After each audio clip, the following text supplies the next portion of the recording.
todos, es para mí un placer poder compartir esta noche un poquito de conocimiento del derecho nacional que es aplicable no solamente aquí en esta entidad federativa, hablamos del estado de Tabasco, sino a lo largo y ancho de la República Mexicana, a través de las analogías de las diferentes leyes en el ámbito penal que se circunscriben al territorio nacional de las demás entidades federativas.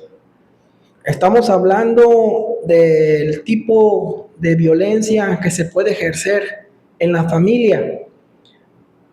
Para ello tenemos que tomar en consideración que el Congreso de la Unión, a través de la Cámara Baja y Cámara Alta, se han dispuesto ciertas leyes y normas jurídicas para efectos de proteger la familia. La familia se encuentra conformada por hombre, mujer e hijos. Y existen otro tipo de familias que se vienen dando a raíz de las reformas de los derechos humanos, de la Constitución Política de los Estados Unidos Mexicanos, en el artículo 4 y subsecuentes, con relación a otro tipo de matrimonios. Es decir, no solamente se da el matrimonio entre sexos opuestos, sino que a través de la historia y de las reformas y de las situaciones que han sucedido en este país, se reconocen otros tipos de relaciones. Pero para este caso vamos a estar tratando de la familia tradicional, la de esposa, esposo, hijos e hijas. En este aspecto tenemos que analizar lo que nos dice la Ley General de Acceso de las Mujeres a una Vida Libre de Violencia. Su última reforma fue el 15 de enero del 2026 y para estos efectos se fueron suprimiendo algunos modismos y algunas frases o palabras que fueron superadas a través de jurisprudencia y precedentes de la Suprema Corte de Justicia de la Nación. Vemos que en el artículo 6 ya no se habla más en lo que respecta a la fracción quinta en cuanto a la violencia sexual. Ya no se está tratando acerca de lo que sería la infidelidad, porque debemos subrayar que la Suprema Corte de Justicia de la Nación, a través de los precedentes, las jurisprudencias, ha declarado que la infidelidad no es un delito, tampoco es punible y tampoco es posible cuantificar un daño moral o una responsabilidad civil para efectos de condenar o poner una sanción económica o de prisión, incluso como sucedía en siglos pasados, aquella persona que es infiel. Incluso se ha sacado del contexto del derecho civil familiar la infidelidad, toda vez que actualmente no existen los divorcios concausales, sino que existen divorcios incausados, es decir, que actualmente no se necesita una causa próxima, una causa hipotética o una causa realmente existente para efectos de concluir una relación de matrimonio, sino que basta la libre expresión de la voluntad de uno de los consortes para hacerlo, porque eso lo detalla el artículo 4, artículo 1 de la Constitución Política de los Estados Unidos Mexicanos, donde las y los mexicanos somos libres. Entonces, hay un principio jurídico que nació a raíz de los derechos humanos de las Cortes Interamericanas de Derechos Humanos a través de los tratados internacionales, como es el libre desarrollo de la personalidad, entre otros principios jurídicos que han nacido en la vida jurídica nacional. Por eso es que el artículo 6 de la Ley General de Acceso a las Mujeres de una Vida Libre de Violencia ha dejado o bien suprimió esa situación que venía arrastrándose en años pasados. Por eso actualmente no aparece esa situación. Sin embargo, nosotros tenemos que apuntar que la violencia en México y a nivel local todavía existe mayormente en las familias. Y esa violencia se equipara siempre a situaciones de hechos. Por ejemplo, hablamos de una violencia psicológica, de una violencia física, de una violencia patrimonial, de una violencia económica, de una violencia sexual y una violencia a través de interpósita persona. Entonces, vamos a checar que la violencia psicológica es todo acto o omisión que daña la estabilidad psicológica, que puede consistir en negligencia, abandono, descuido reiterado, celotipia, insultos, humillaciones, devaluación, marginación, indiferencia, infidelidad, comparaciones destructivas, rechazo, restricción a la autodeterminación y amenazas, las cuales conllevan a la víctima a la depresión, al aislamiento, a la devaluación de su autoestima e incluso al suicidio. Debemos señalar que si bien es cierto en este artículo 6, fracción primera, se establece la palabra infidelidad, en sí de manera per se no significa que sea punible, sino que tiene que ir acotada o trayendo a colación otras situaciones de hecho que afecten a la mujer. Es decir, no solamente basta la infidelidad como tal, sino otras situaciones. Por ejemplo, sucede que hay mujeres que le están siendo infiel y el caballero, el hombre, el esposo, las humilla, las degrada. Entonces ahí no solamente estamos hablando de una manera de infidelidad única, sino que se coadyuva con otras circunstancias apremiantes para la mujer que le crea ese tipo de daño psicológico.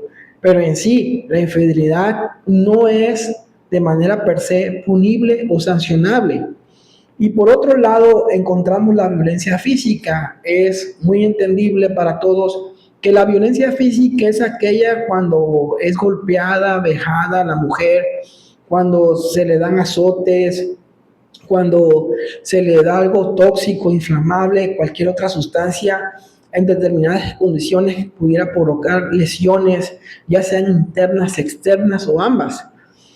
Es decir, por ejemplo, hablamos de cuando se le da a una mujer que tiene problemas de alcoholismo, alcohol, o por ejemplo también se le infringe un veneno, o también cuando por ejemplo existen situaciones como lesiones internas, cuando los hombres golpean a las mujeres de manera cuidadosa, entre comillas, ¿no?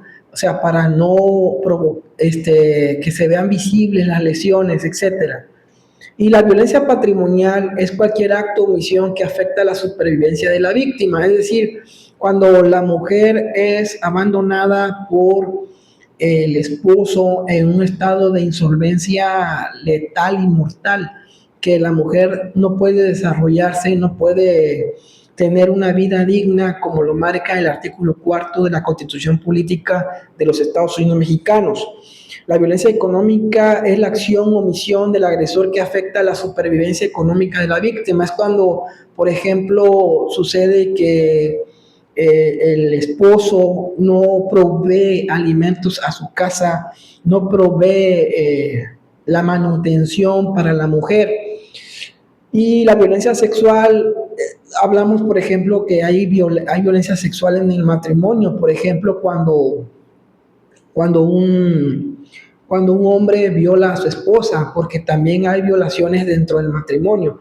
Quiero aclarar que este artículo no habla específicamente de la familia, lo estoy acotando a la familia, pero este artículo habla de manera violencias o violaciones de derechos humanos que puede sufrir una mujer.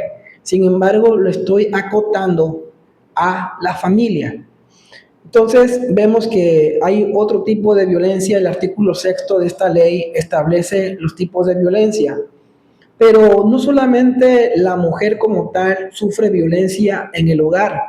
Sucede en algunos casos extraños y excepcionales que el hombre también puede sufrir violencia psicológica, emocional, también puede sufrir violencia física, violencia patrimonial, violencia económica.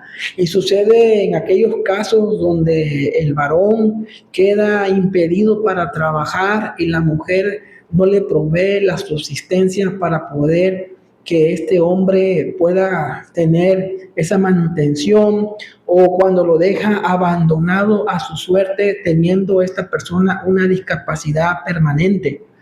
Ahí podemos observar que existe esa violencia, no solamente lo que dice la Ley General de Acceso de las Mujeres a una Vida Libre de Violencia, sino que existe también hacia el varón ciertos tipos de violencia y ciertos tipos de violación de derechos humanos.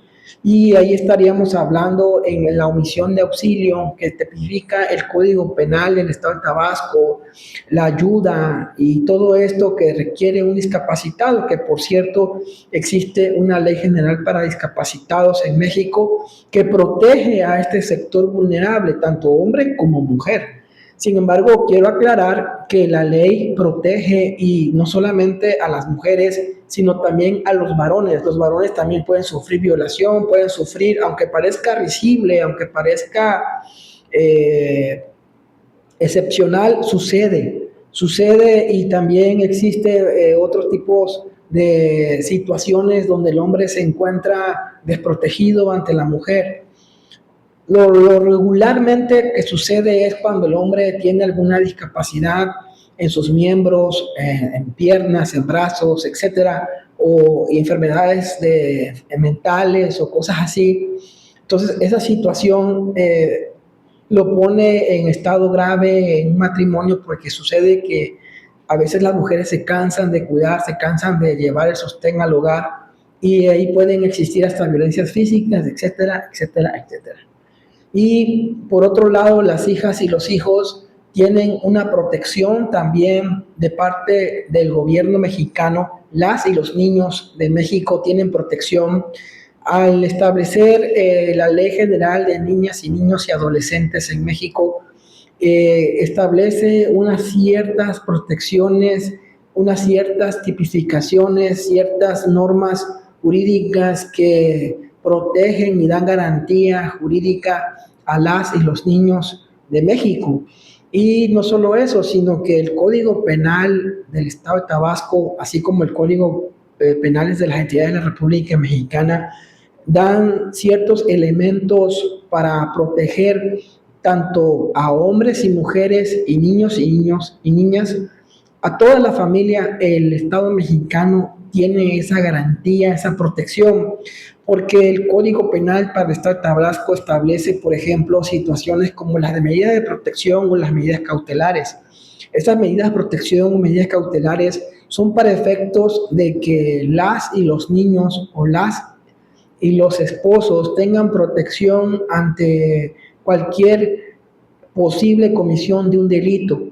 Es decir, la medida de protección se concede por parte del Ministerio Público y posteriormente se hacen medidas cautelares ante el juez de control de la región correspondiente del juzgado oral para efectos de establecer una medida cautelar de protección, como puede ser alejamiento del agente violento, cómo puede ser cambio de domicilio, cómo puede ser no dejarse acercar a la persona en tantos kilómetros, tantos metros, como pueden ser muchas cosas, como un embargo a bienes por situaciones de pensión alimenticia, etcétera. La ley establece unas ciertas características para efectos de proteger no solamente a los padres, sino también a los niños y las niñas. Y no se diga más de los ancianos y adultos mayores en el hogar, que deben de tener ese cuidado de parte de los hijos, que están obligados a cuidar.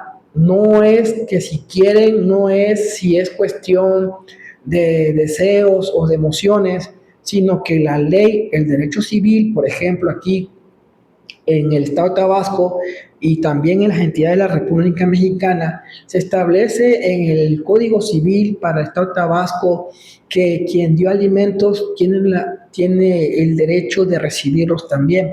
Así como tus padres te cuidaron, te protegieron, te dieron alimentos, tú estás en esa reciprocidad legal para hacerlo. Y es una obligación, tanto es así que un anciano, un adulto mayor, puede demandar por la vía civil o incluso por la vía penal a sus hijos por el descuido o la omisión de que ellos han sido objeto. Esto no nada más viene enmarcado en los códigos civiles y códigos penales, sino también viene enmarcado en los tratados internacionales de los cuales México forma parte, y existen también leyes que se desprenden de la Constitución política para efectos de proteger los derechos humanos de las y los ancianos. Entonces vemos que México en sí mismo es un Estado de Derecho como tal, porque a través de la jurisprudencia, de los precedentes, de los códigos, de las leyes secundarias y también de los tratados internacionales que conforme al artículo 135 de la Constitución Política de los Estados Unidos Mexicanos, 133, se establece claramente que los tratados internacionales también son ley suprema en México. Por lo tanto, se vincula el Estado mexicano a esa situación de proteger y velar en pro de la familia. Si estás pasando algún episodio, si necesitas tramitar tu divorcio, si requieres una situación de urgencia, si no estás recibiendo alimentos que te corresponden, o incluso si estás dando alimentos y tus hijos ya cumplieron la mayoría de edad y quieres cancelar la pensión alimenticia, si por ejemplo tienes otra situación de violencia doméstica en tu casa, que tus hijos te pegan o viceversa, que tu esposo le pega a tus hijos de manera violenta o de cualquier forma que lo hagan, ya no es posible castigar a los hijos de manera física ni psicológica tampoco. Entonces, si hay una situación que esté sucediendo en tu hogar, puedes comunicarte con nosotros, abogados cristianos. Es la solución a tus problemas jurídicos. Puedes llamarnos al número 9933 20 25 05. Repito, 9933 20 25 05. Su amigo, el doctor Walter Antonio Palma González. Será un placer atenderlos y poder juntos solucionar sus problemas. Un abrazo.